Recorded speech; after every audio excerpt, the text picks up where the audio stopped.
I think I just got my first hate comment.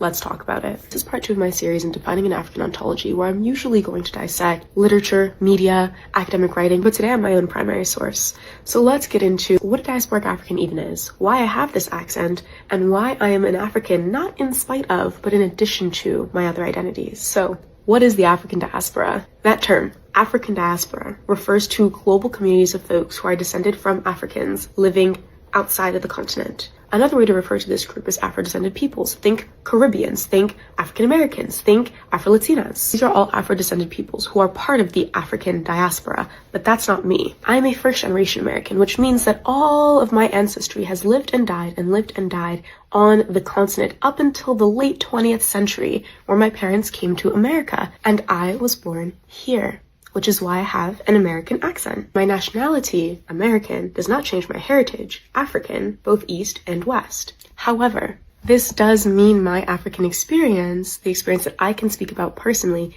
is different than folks who were born on the continent and grew up and lived there their whole lives.